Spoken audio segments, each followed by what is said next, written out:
وقال الرسول یا ربی انا قوم اتخذوا ھذا القرآن مہجورا۔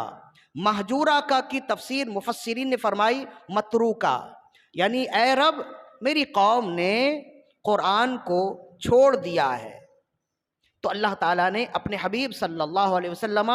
کو جواب ارشاد فرمایا اور فرمایا وَكَذَلِكَ جَعَلْنَا لِكُلِّ نَبِيٍّ عَدُوًّا مِّنَ الْمُجْرِمِينَ۔ پیارے حبیب اسی طرح ہم نے ہر زمانے کے ہر نبیوں کے لیے مجرمین میں دشمن بنا دیے۔ وَكَفَى بِرَبِّكَ هَادِيًا وَنَصِيرًا۔ پیارے حبیب آپ کا رب آپ کی ہدایت کے لیے اور فتح و نصرت کے لیے، مدد کے لیے کافی ہے۔ تو اس آیت مقدسہ میں اللہ رب العزت نے نبی صلی اللہ علیہ وسلم کا فرمان قرآن مجید میں ارشاد فرمایا کہ نبی صلی اللہ علیہ وسلم نے اپنے رب سے فریاد کی کہ مولا میری قوم نے قرآن کو چھوڑ دیا ہے۔ اب اس کی تفسیر میں امام سیوطی نے بھی لکھا در منصور میں، اور امام ابو عبداللہ القرطبی المالکی رحمہ اللہ نے تفسیر قرطبی میں لکھا، پھر ابن کثیر نے تفسیر ابن کثیر میں بھی لکھا، پھر امام مظہری نے بھی لکھا، امام خازن نے، بغوی نے، صاحب روح البیان نے، آلوسی نے، تقریباً مفسرین نے فرمایا کہ اس آیت کے دو محامل ہیں، اس کی دو تفسیر ہے۔ پہلی تفسیر تو ہے کہ مطلب یہ ہے کہ یہ فرمان رسول اللہ صلی اللہ علیہ وسلم نے یہ فریاد اپنے رب سے کس وقت کی کہ وقال رسول یا ربی ان قوم اتخذوا ھذا القرآن مہجورا، اور رسول نے کہا کہ مولا اے میرے رب میری قوم نے قرآن کو چھوڑ دیا ہے۔ تو یہ فرمان آپ کا کس وقت تھا؟ تو اس حوالے سے مفسرین نے، جن میں امام قرطبی بھی ہے، ابن جوزی بھی ہے، ابن کثیر بھی ہے، آلوسی بھی ہے، صاحب روح البیان بھی ہے، تقریباً مفسرین نے لکھا کہ اس کے دو محامل ہیں۔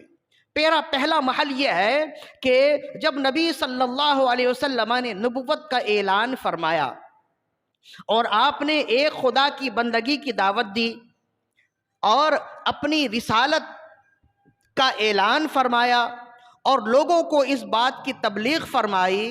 کہ ایک خدا کی بندگی کرو، میں اللہ کا نبی ہوں، مجھے اللہ کا نبی مانو، میں اللہ کا پیغمبر ہوں، مجھے اللہ کا پیغمبر، اللہ کا رسول مانو، اور اللہ کا پیغام مجھ تک پہنچتا ہے بطور وحی، اور وہ وحی کلام الہی ہے، وہ قرآن ہے، اور یہ قرآن ہے جو میں نسخہ حیات، یہ صحیفہ لے کر میں تمہارے پاس آیا ہوں، یہ نسخہ حیات ہے، اس میں زندگی گزارنے کا دستور ہے، اس میں ہدایت ہے، اس میں گمراہی سے بچنے کے راستے موجود ہیں، گمراہی سے کیسے بچا جائے گا وہ تمام اعمال و عقائد موجود ہیں، اس میں ہدایت میں چلنے کے تمام تر طریقے موجود ہیں، اس میں پچھلی امتوں کے واقعات موجود ہیں جنہوں نے اللہ کی نافرمانی کی، جنہوں نے اللہ کے نبی کی نافرمانی کی، تو اللہ کا عذاب کیسے آیا، لہذا یہ نسخہ کیمیا، یہ نسخہ ہدایت میں تمہارے پاس لے کر آیا ہوں۔ لہذا جب نبی صلی اللہ علیہ وسلم نے شروعات اسلام میں ایک رب کی بندگی کی طرف لوگوں کو بلایا اور اپنی رسالت کی طرف لوگوں کو دعوت دی اور ایک قرآن کی طرف آپ نے جمع کیا، تو وہ قوم جو ایک خدا کیا ہزاروں خداؤں کو پوجنے والی تھی، وہ کب اتنی آسانی سے ایک خدا کی بندگی کی طرف راغب ہو سکتی تھی؟ وہ قوم جن کے کام، جتنے کام تھے، جتنی ضروریات تھی، اتنے خدا تھے۔ بارش دینے والا خدا الگ، اولاد دینے والا خدا الگ، فصل دینے والا خدا الگ، ہوائیں چلانے والا خدا الگ، گرمی دینے والا خدا الگ، سردی دینے والا خدا الگ، سفر میں امن دینے والا خدا الگ، جنگ میں امان دینے والا خدا الگ، جنگ میں فتح دینے والا خدا الگ، اولاد دینے والا خدا الگ، بیٹا دینے والا خدا الگ، بیٹی دینے والا خدا الگ۔ ان کی جتنی ضروریات اتنے خدا موجود تھے، تو اچانک نبی صلی اللہ علیہ وسلم ان کے درمیان میں تشریف لائے اور آپ نے فرمایا کہ اتنے خداؤں کی بندگی ناجائز ہے، ایک خدا کی بندگی کرو۔ تو یہ تو ان کے خون میں رچ بس گیا تھا، وہ کہنے لگے کہ ہماری ضروریات تو اتنے خداؤں سے پوری نہیں ہوتی، ہم تو 2-4 اور خداؤں کو تلاش کر رہے ہیں کہ وہ بھی آ جائے تو ہماری ضروریات کی تسکین ہو جائے۔ اور یہ محمد صلی اللہ علیہ وسلم اچانک ہمارے درمیان میں آئے اور انہوں نے کہا کہ سینکڑوں ہزاروں خداؤں کی پرستش نہیں، بس ایک خدا کی بندگی کی جائے، وہی سب کے لیے کافی ہوگا۔ ہماری ضروریات اتنی ہیں، ہماری احتیاجات اس قدر زیادہ ہیں، ایک خدا کس طرح ہماری ضروریات پوری کرے گا؟ تو یہ اتنا آسان نہیں تھا ان کے لیے مان لینا، تو انہوں نے انکار کیا۔ اور جب رسول اللہ صلی اللہ علیہ وسلم نے ان کے سامنے قرآن مجید پڑھ کر سنایا تو انہوں نے قرآن مجید کا بھی انکار کیا۔ ظاہر ہے کہ جب انہوں نے رسول اللہ کی نبوت و رسالت کا انکار کیا، جب اللہ کی وحدانیت و توحید کا انکار کر دیا تو وہ قرآن کا اقرار کیسے کر سکتے تھے؟ انہوں نے قرآن کا بھی انکار کیا۔ تو اب قرآن کا انکار کیا تو قرآن کو کیا کہتے؟ وہ کہتے یہ جادو ہے، یہ نجومیوں کی باتیں ہیں، یہ کاہنوں کی باتیں ہیں، یہ محمد صلی اللہ علیہ وسلم جادوگر ہے، العیاذ باللہ، اور یہ جادو کی کتاب ہے۔ اسے جادو اس وجہ سے کہتے تھے کہ کوئی بھی دشمن اگر قرآن کو صحیح طور پر سن لیتا وہ رسول اللہ کے ساتھ ہو جاتا تھا، تو کہتے اس میں ایسی تاثیر ہے، یہ چڑھتا ہوا جادو ہے، اس میں ایسی تاثیر ہے کہ کوئی منکر اسے سن لیتا ہے تو وہ اسے اقرار کرنے والا ہو جاتا ہے، کوئی منکر اسے سن لے تو مقر ہو جاتا ہے، لہذا وہ اسے جادو کہتے، کبھی کہانت کہتے، کبھی نجومی کی باتیں کہتے تھے۔ تو جب اللہ کے نبی صلی اللہ علیہ وسلم نے ان کے سامنے اللہ کی توحید کو رکھا، اپنی رسالت و نبوت کو رکھا، اللہ کی کتاب پر ایمان لانے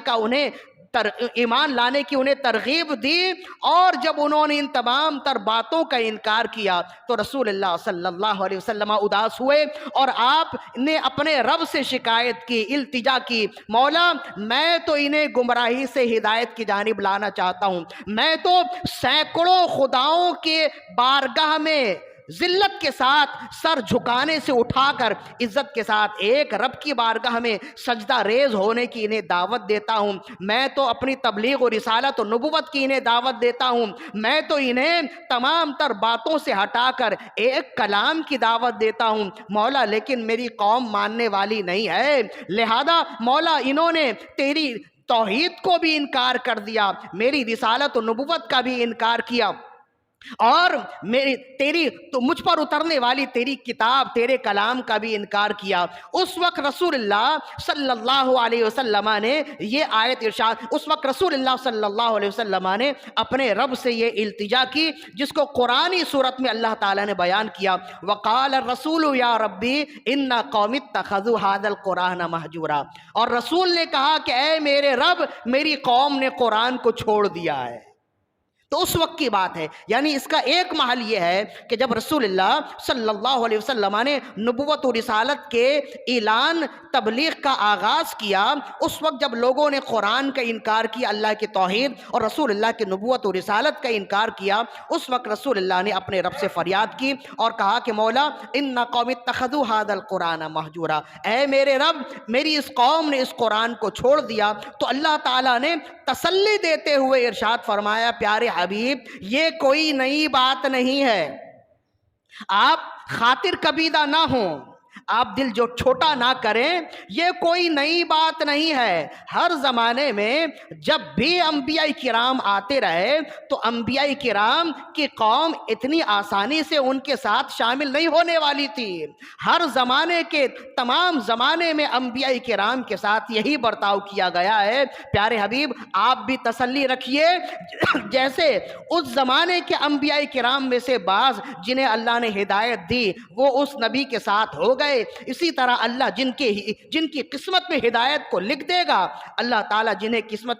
کی قسمت میں ہدایت لکھے گا وہ تمہارے ساتھ ہو جائیں گے، وہ تمہارے غلاموں میں شامل ہو جائیں گے۔ تو جب رسول اللہ صلی اللہ علیہ وسلم نے اپنے رب سے یہ دعا کی، وقال الرسول یا ربی ان قوم اتخذوا ھذا القرآن مہجورا، اور رسول نے کہا کہ اے میرے رب میری قوم نے قرآن کو چھوڑ دیا، تو اللہ تعالیٰ نے نے تسلی دیتے ہوئے ارشاد فرمایا وَكَذَلِكَ جَعَلْنَا لِكُلِّ نَبِيٍّ عَدُوًّا مِّنَ الْمُجْرِمِينَ۔ پیارے حبیب یہ کوئی نئی بات نہیں ہے، جتنے انبیاء کرام آئے ہم نے انبیاء کرام کے دشمن مجرمین کو بنائے ہیں۔ وہ اسی طرح ہماری کتابوں کا انکار کرتے رہے، انبیاء کرام کی رسالت و نبوت کا انکار کرتے رہے۔ پیارے حبیب وہ اگر نہ مانتے ہیں تو نہ مانے، میں آپ کے ساتھ ہوں۔ وَكَفَى بِرَبِّكَ هَادِيًا وَنَصِيرًا۔ پیارے حبیب آپ کے لیے آپ کا رب بطور ہادی اور بطور مددگار کافی ہے، آپ دل چھوٹا نہ کریں۔ تو ایک محل اس کا امام قرطبی نے بیان کیا، جب یہ آیت رسول اللہ صلی اللہ علیہ وسلم جب یہ آیت نازل ہوئی، یا رسول اللہ صلی اللہ علیہ وسلم نے یہ فریاد، یہ التجا اپنے رب سے کس وقت فرمائی تھی؟ ایک محل اس کا یہ ہے۔ دوسرا محل جس کو امام قرطبی اور صاحب روح البیان نے خاص طور پر ارشاد فرمایا، اور امام مظہری نے بھی ارشاد فرمایا یہ فرمان رسول اللہ صلی اللہ علیہ وسلم کا روز قیامت ہوگا۔ جب رب پوچھے گا کہ پیارے حبیب تمہاری امت اور اس کا یہ حال،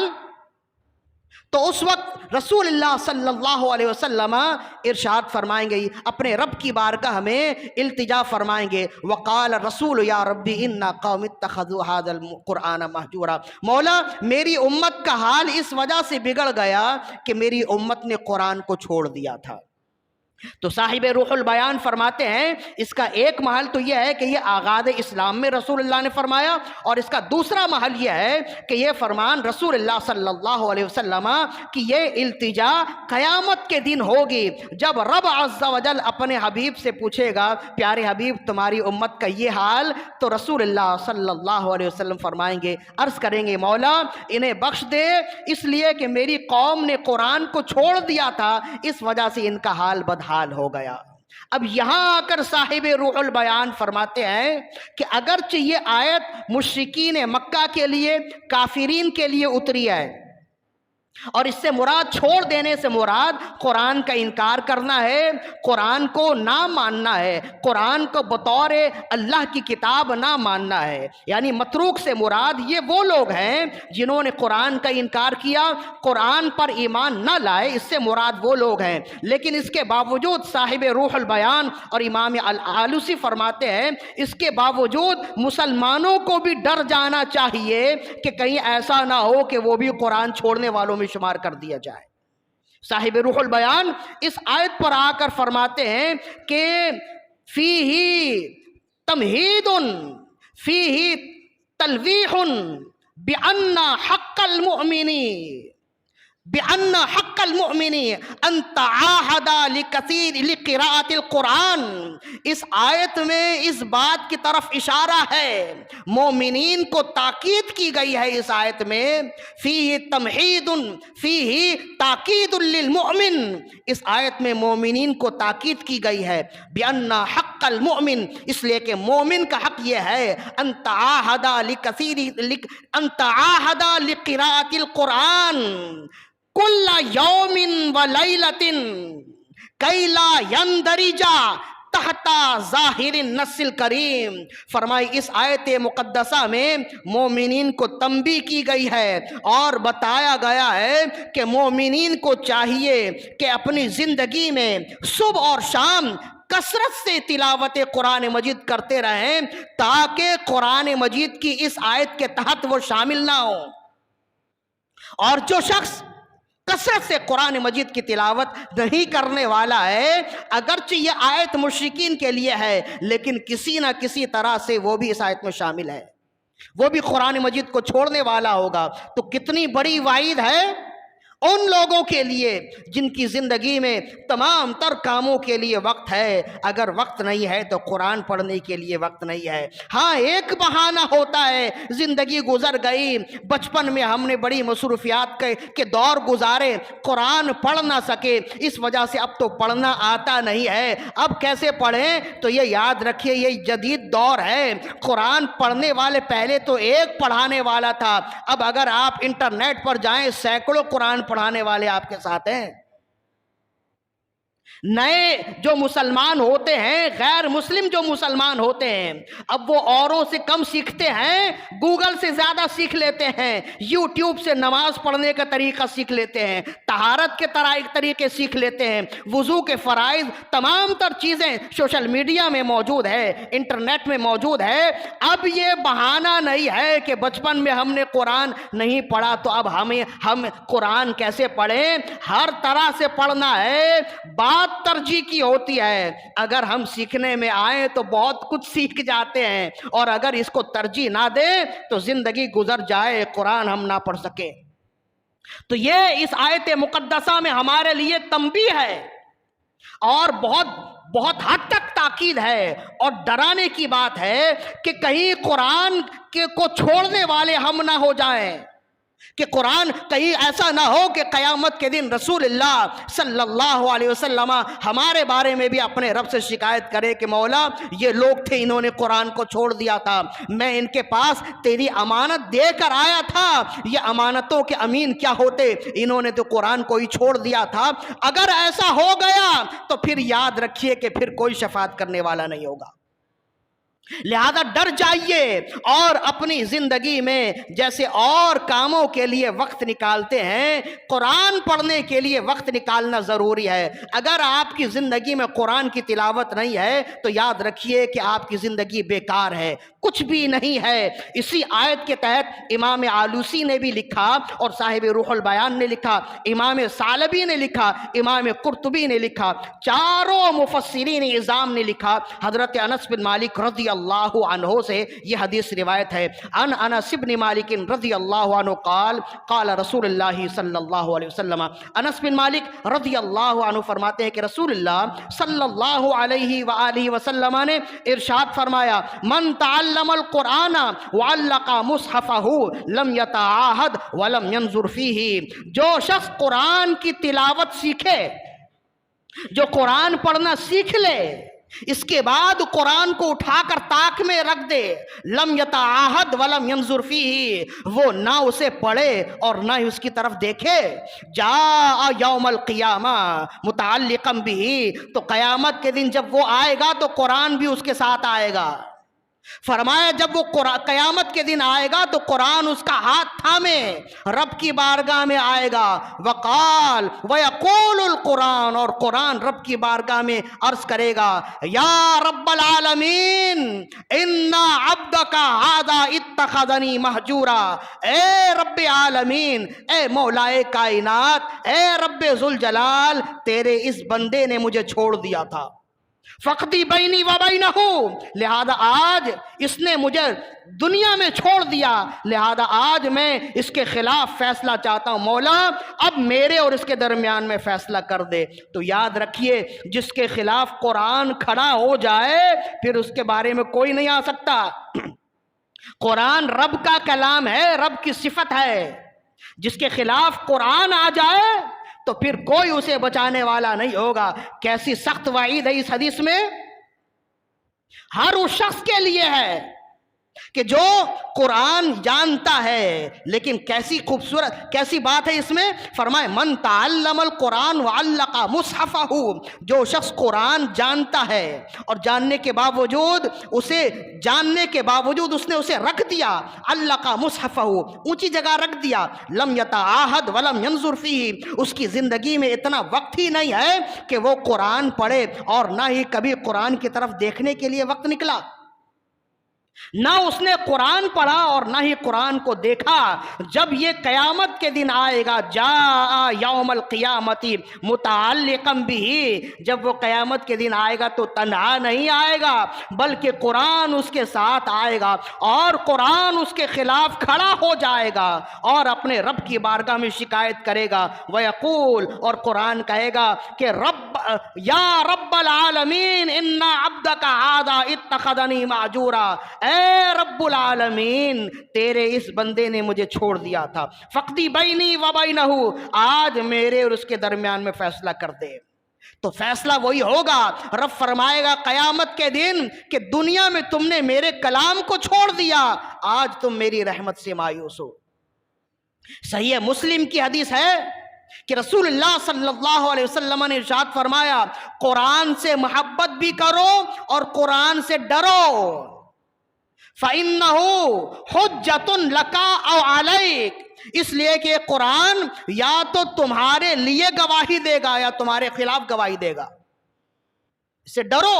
اور اس سے محبت بھی کرو کہ تمہارے لیے گواہی دے گا۔ جب کوئی گواہی دینے والا نہ ہوگا تو یہ قرآن گواہی دے گا اور کہے گا مولا میری شفاعت اس کے حق میں قبول فرما، اس لیے کہ یہ مجھے تلاوت کرتا تھا، مجھے ساتھ رکھتا تھا، مجھ سے محبت کرتا تھا۔ اگر کسی کے لیے قرآن مجید شفاعت کر دے اس کا بیڑا پار ہے، وہ حدیث آگے بھی ہم بیان کریں گے۔ لیکن اگر قرآن کسی کے خلاف کھڑا ہو جائے، کوئی ہے جو اس کے خلاف قرآن کے خلاف آ سکے، یہ بھی اچھی طرح یاد رکھیے، قرآن جس کے خلاف آ گیا یہ وہی نبی ہمیں بتا رہے ہیں جن کی شفاعت پہ ہمیں ناز ہے، وہی نبی بتا رہے ہیں کہ قرآن یا تو تمہارے لیے گواہ ہے یا تمہارے خلاف گواہ ہے۔ مطلب یہ ہے جس کے خلاف قرآن مجید کھڑا ہو جائے پھر رسول اللہ صلی اللہ علیہ وسلم بھی اس کی شفاعت نہیں فرمائیں گے، اس لیے کہ رسول اللہ صلی اللہ علیہ وسلم اور قرآن یہ دونوں ساتھ ساتھ ہیں، یہ عظمتوں کے دو مینارے ہیں۔ لہذا ڈر جاؤ اور اپنے دل کا قبلہ درست کرو، اپنی زندگی میں قرآن کو اپنی زندگی میں شامل کرو اور قرآن کو اس طرح سے پڑھو، اس محبت سے پڑھو کہ میں اس قرآن کو پڑھ رہا ہوں، یہ قرآن میرے لیے شفاعت کرے گا۔ حضرت انس بن مالک رضی اللہ عنہ کے بارے میں آتا ہے، آپ چلتے پھرتے جب بھی قرآن مجید کو دیکھتے اسے چومتے، آنکھوں سے لگاتے اور کہتے یہ میرے رب کا کلام ہے جو میرے نبی صلی اللہ علیہ وسلم کے ذریعے ہم تک پہنچا ہے۔ کتنے دور ہو گئے ہم کتاب الہی سے، نئی رنگی نے، نئی روشنی نے ہمیں کہاں لا کر کھڑا کر دیا کہ جو چیز ہمارے لیے سینے میں رکھنے والی تھی اب ہم نے اسے طاق میں اتنا دور رکھا ہے کہ نہ وہاں تک ہاتھ جائے نہ وہاں تک نظر جائے۔ تو قرآن طاقوں میں رکھنے والا کلام نہیں ہے، اسے اپنی زندگی میں شامل کیجئے، پھر اس کی برکتیں دیکھیے۔ ورنہ یہ یاد رکھیے اگر رسول نے کہہ دیا یا ربی انا قوم اتخذوا ھذا القرآن مہجورا، مولا میری قوم نے قرآن کو چھوڑ دیا تھا، تو پھر کسی کی شفاعت نہیں ہوگی۔ اور اگر قرآن نے خود ہی کہہ دیا، قرآن ہاتھ پکڑ کر آ گیا اور قرآن نے کہا مولا میرا فیصلہ کر دے، اس لیے کہ بطور امانت میں اس کے پاس تھا لیکن اس نے میرا حق وہ ادا نہ کیا جو میرے حق ادا کرنے کا حق تھا، اگر ایسا ہوگا تو پھر یاد رکھیے پھر ہمارے لیے شرمندگی ہے، پھر رسوائی ہے، پھر حسرتوں کے علاوہ اور کوئی بات نہیں ہوگی۔ دو حدیثیں ہو گئیں، تیسری حدیث حضرت معاذ بن جبل رضی اللہ عنہ فرماتے ہیں، امام خبیری رحمہ اللہ نے نقل کیا، حضرت معاذ بن جبل رضی اللہ عنہ فرماتے ہیں ان معاذ بن جبل رضی اللہ عنہ قال كنت مع النبي صلی اللہ علیہ وسلم فی سفر فقلت یا رسول اللہ صلی اللہ علیہ وسلم حدثنا بحدیث ننتفع به، یا رسول اللہ صلی اللہ علیہ وسلم، حضرت معاذ بن جبل فرماتے ہیں ہم ایک مرتبہ رسول اللہ صلی اللہ علیہ وسلم کے ساتھ سفر میں تھے، سفر کے دوران میں نے رسول اللہ صلی اللہ علیہ وسلم سے عرض کیا یا رسول اللہ مجھے کوئی ایسی نصیحت کیجئے، مجھے کوئی ایسی بات بتائیے جو زندگی بھر کے لیے میرے لیے کافی ہو، ہم اس سے فائدہ اٹھائیں۔ یا رسول اللہ آپ کی ساری باتیں فائدہ مند ہیں لیکن کوئی خاص بات مجھے بتائیے جس سے میں اس سے زندگی بھر فائدہ اٹھاؤں۔ فقال علیہ السلام، تو نبی صلی اللہ علیہ وسلم نے ان کے پوچھنے پر، ان کے کہنے پر آپ نے ارشاد فرمایا ان اردتم عیش السعداء وموت الشہداء، فرمایا اگر تم سعادت مندی کی زندگی چاہتے ہو، اگر تم کامیاب زندگی چاہتے ہو اور شہادت کی موت چاہتے ہو، ان اردتم عیش السعداء، اگر تم سعادت مندی کی زندگی چاہتے ہو، وموت الشہداء، اور شہادت کی موت چاہتے ہو، والنجات یوم الحشر، اور اگر تم یوم حشر سے نجات چاہتے ہو، والظل یوم الحر، اور تیز دھوپ کے دن سایہ چاہتے ہو، والہدی من الضلالۃ، اور گمراہی سے ہدایت چاہتے ہو، اگر تم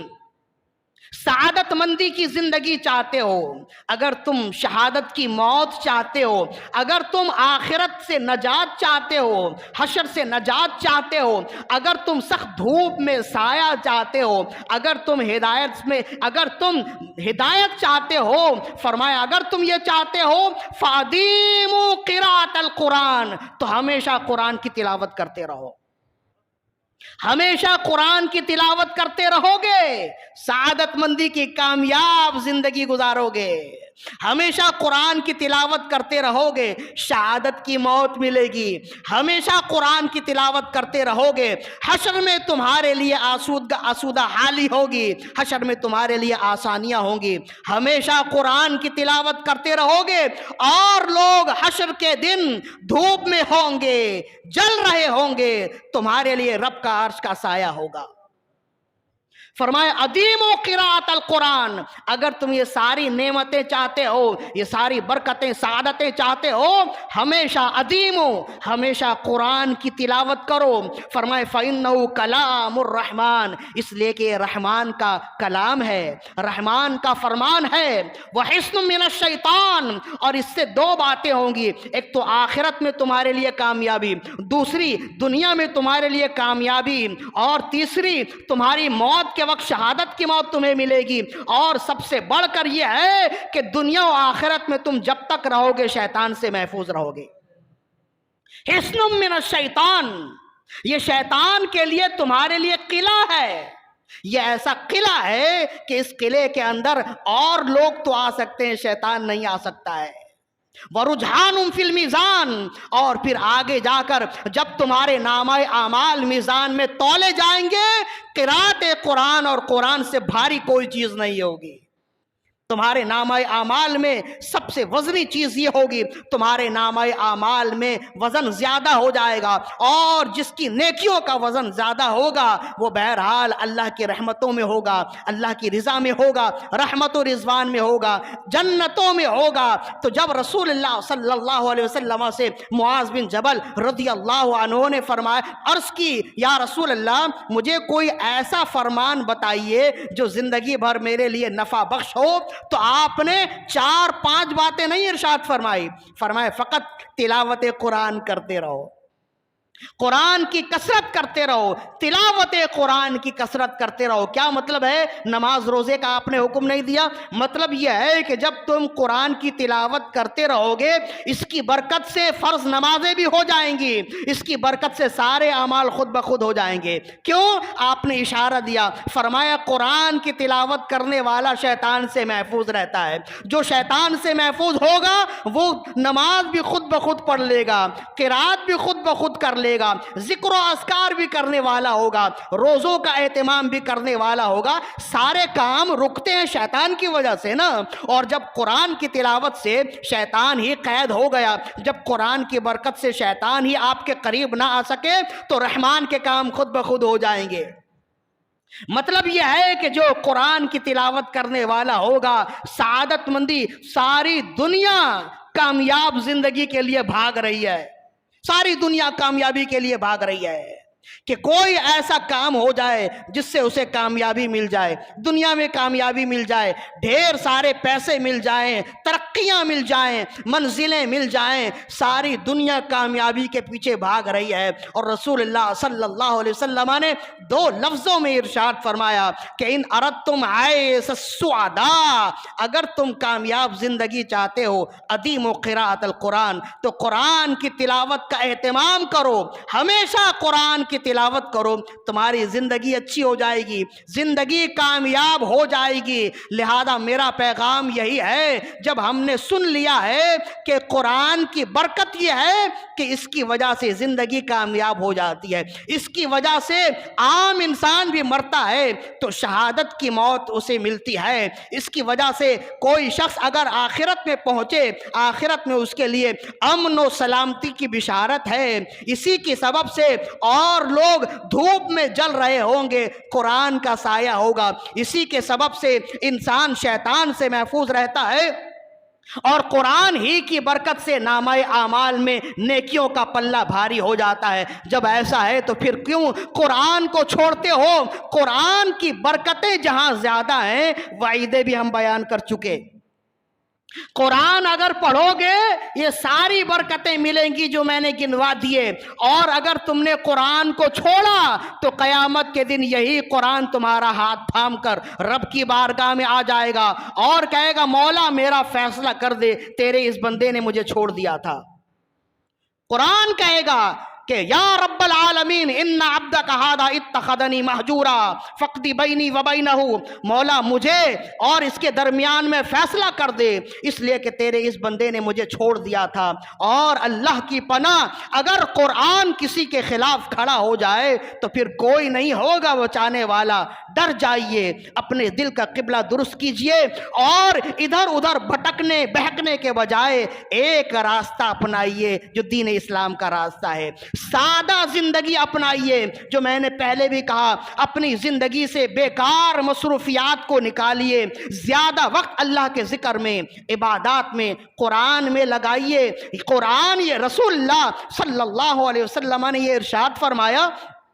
کہ جو شخص قرآن مجید کو جانتا ہے پھر اٹھا کر رکھ دیتا ہے، لم یتعاہد ولم ینظر الیہ، نہ پھر اسے پڑھتا ہے نہ اس کی طرف دیکھتا ہے، یہ قرآن قیامت کے دن اس کے خلاف شکایت کرے گا۔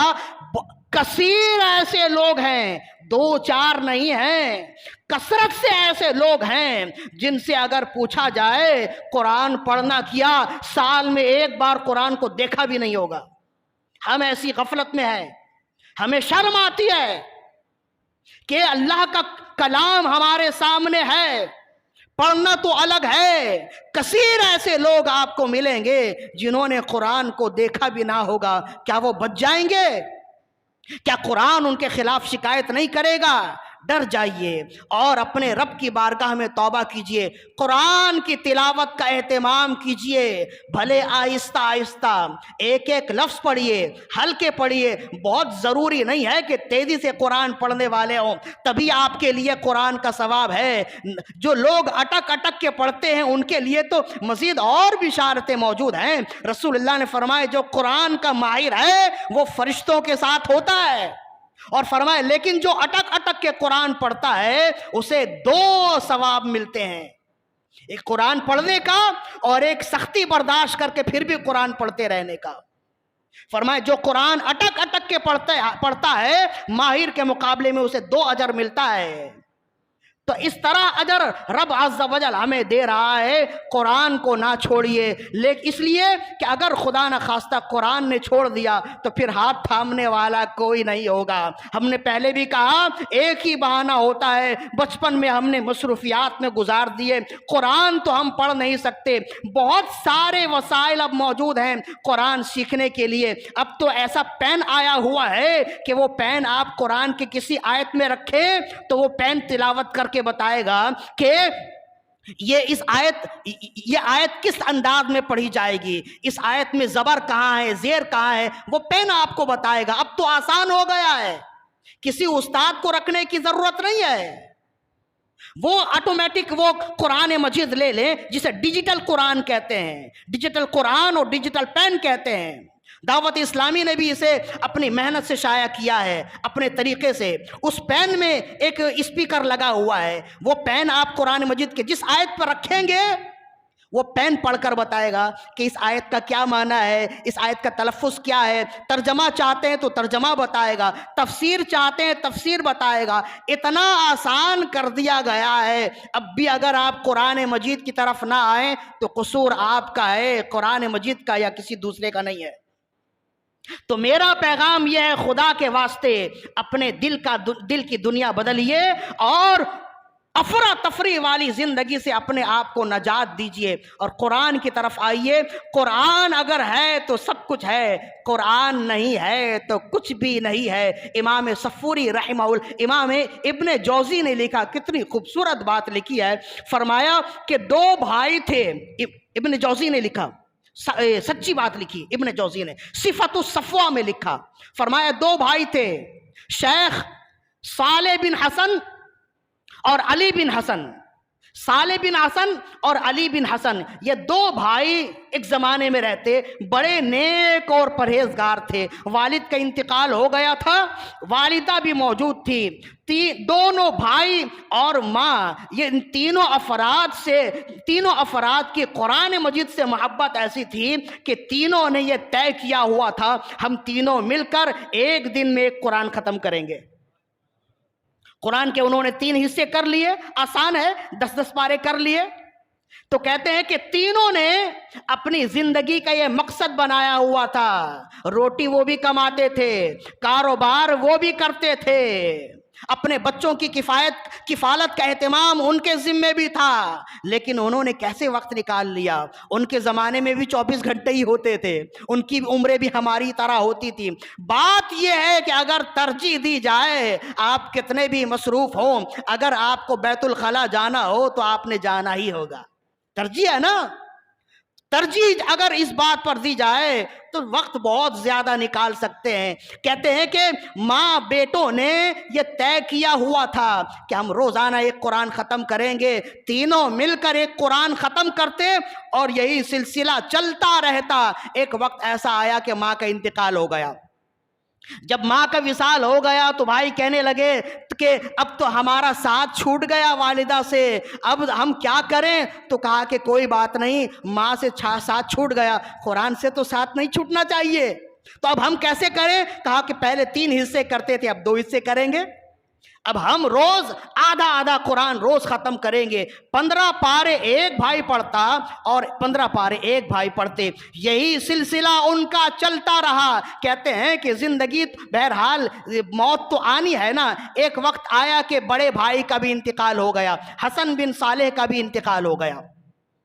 جب بڑے بھائی کا بھی انتقال ہو گیا تو علی بن صالح رحمہ اللہ یہ تنہا رہ گئے، اپنی ماں کو یاد کر کے روتے، اپنے بھائی کو یاد کر کے روتے کہ کتنا اچھا ماحول بنا ہوا تھا، روزانہ ان کی مدد سے ایک قرآن مجید کی تلاوت ہو پاتی تھی، قرآن مجید پڑھانا ہمارے گھر کا دستور تھا، ماحول تھا۔ اب دونوں چلے گئے، اب میں کیا کروں؟ بہرحال اپنے آپ کو نیت کی کہ اب ان دونوں کا حصہ بھی میں ہی تلاوت کروں گا۔ اب ان کی زندگی میں یہ معمول ہو گیا، تنہا ایک قرآن کی تلاوت جب تک نہ کر لیتے اپنا کوئی دوسرا کام نہ کرتے۔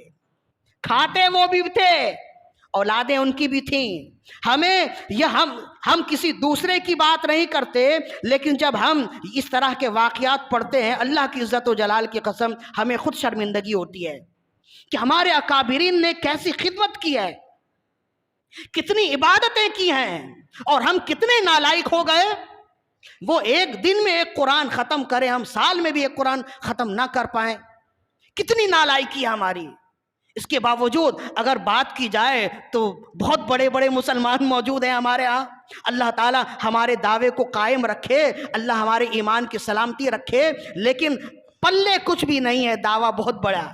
دعوے بہت بڑے بڑے ہیں، پلے کچھ بھی نہیں ہے۔ کہتے ہیں کہ اب علی بن صالح اب یہ جو تنہا رہ گئے، انہوں نے تنہا قرآن پڑھنا شروع کیا اور یہ زندگی بھر یہی سلسلہ رہا۔ کہتے ہیں کہ بہرحال موت کا وقت تو ان کے بھی قریب آنا ہی تھا۔ موت کا وقت جب قریب آیا تو ان کے دوست روایت کرتے، اور ان کے دوست سے ہی ابن جوزی نے روایت لی۔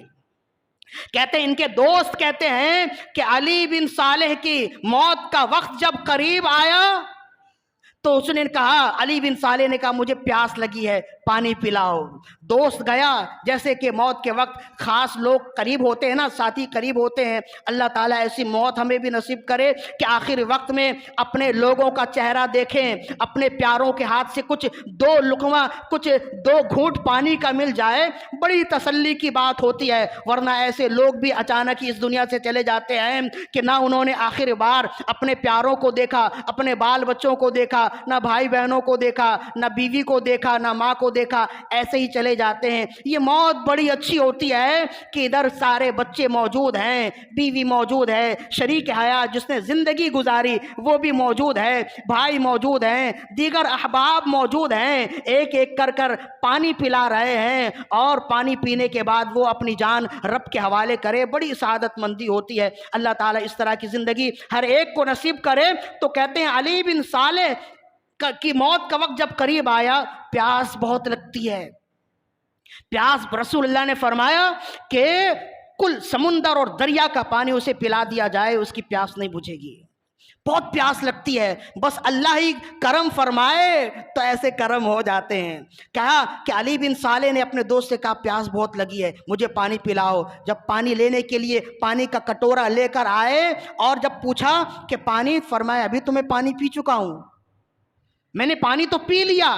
تو کہا پانی میرے علاوہ یہاں کوئی دوسرا نہیں، اور ابھی میں پانی لے کر آیا، پانی آپ نے کیسے پی لیا؟ پانی کس نے پلایا؟ فرمایا کہ ان جبریل جا، رب کی بارگاہ سے جبریل امین میری بارگاہ میں ابھی تشریف لائے اور رب کی بارگاہ سے پانی لے کر آئے، اور جبریل امین نے مجھے ٹھنڈا ٹھنڈا میٹھا میٹھا پانی پلایا اور یہ خوشخبری دی کہ علی بن صالح تم بھی اور تمہاری والدہ بھی اور تمہارے بھائی کو بھی اللہ نے ان لوگوں میں شمار کر دیا ہے جن کے بارے میں اللہ نے قرآن مجید میں ارشاد فرمایا، انعم اللہ علیہم من النبیین والصدیقین والشہداء والصالحین۔ اللہ نے تمہیں، تمہاری والدہ کو اور تمہارے بھائی کو قرآن کی خدمت اور قرآن کی محبت کی وجہ سے شہداء اور صدیقین اور صالحین میں شمار فرما دیا ہے۔ اور چونکہ قرآن مجید کی زندگی بھر تم نے خدمت کی، قرآن سے محبت کی، تو وقت وصال یہ رب کی بارگاہ سے تحفہ ہے کہ کوئی دوسرا تمہیں پانی پلائے گا، تمہاری پیاس نہیں بجھے گی، یہ خاص رب کی بارگاہ سے پانی ہے، اور لانے والے جبریل امین ہیں، انہوں نے جب پانی پلایا وہ پانی پیتے ہیں، اور فرمایا کہ یہی واقعہ ہے، اسی وجہ سے میں نے کہا کہ میں تو پانی پی چکا ہوں، اور مجھے جس نے پلایا اور جیسا پانی پلایا ہے اب ان پانیوں کی مجھے ضرورت نہیں ہے، یہ کہہ کے جان آفرین کے حوالے کیا۔ کتنی خوبصورت بات ہے۔ لہذا کل تک جیسی زندگی گزر گئی، اب اپنے آپ سے وعدہ کیجئے، خدا کے واسطے اپنے آپ کو سدھاریے، اپنی زندگی میں کچھ بدلاؤ لائیے۔ افراتفری کی زندگی گزر رہی ہے، گزر جائے گی، اچانک آنکھیں بند ہو جائیں گی اور ہم اندھیری قبر میں چلے جائیں گے۔ ایسا نہ کریں۔ جو کام اللہ کے نبی نے ہمارے حوالے کیا ہے، یہ قرآن امانت ہے ہمارے لیے، یہ رکھنے والی کتاب نہیں، پڑھنے والی کتاب ہے۔ سمجھ نہیں سکتے بھلے نہ سمجھیں، کم از کم پڑھ تو لیں۔ ہم نے سمجھنے کی فضیلت تو بیان کی نہیں ہے، ہم نے تو صرف پڑھنے کی فضیلت بیان کی ہے اور نہ پڑھنے کی وعید بھی بیان کی ہے۔ علی بن صالح، حسن بن صالح اور ان کی والدہ کو قرآن سمجھنے کی فضیلت نہیں ملی، قرآن پڑھنے کی فضیلت ملی ہے، تو جیسے انہیں ملی ہے ہمیں بھی ملے گی۔ اور اسی وجہ سے رسول اللہ صلی اللہ علیہ وسلم نے ارشاد فرمایا۔ اب اس سے ایک بات یہ بھی واضح ہوئی نا کہ جبریل امین آج بھی آتے ہیں۔ بعض لوگوں کا ذہن یہ ہے کہ جبریل امین جب تک رسول اللہ صلی اللہ علیہ وسلم اس دنیا میں موجود تھے آپ تشریف لاتے تھے، ایسا نہیں ہے۔ رب کا فضل ہو جائے تو جبریل امین آتے ہیں۔ لہذا اسی وجہ سے ملا علی قاری علیہ رحمت باری نے لکھا، ان جبریل جا کل موت المؤمنین علی طہارت، فرمایا کہ جو مومن طہارت کی حالت میں مرتا ہے اس کی روح کے وقت جبریل امین حاضر ہوتے ہیں۔ اسی وجہ سے تو کہتے ہیں کہ جب سونے لگے نا تو وضو بنا کر سوئیں، کیا پتا کہ یہی نیند ہمارے لیے موت کی شکل ہو جائے۔ اگر آپ طہارت کے ساتھ مریں گے جبریل امین روح قبض کرنے کے لیے آئیں گے، یا جب روح قبض کی جا رہی ہوگی جبریل امین آئیں گے، اپنا خوبصورت چہرہ دکھائیں گے، ایسا خوبصورت چہرہ ہوگا کہ انسان اپنی جان خود نکال کر ملک الموت کے حوالے کر دے۔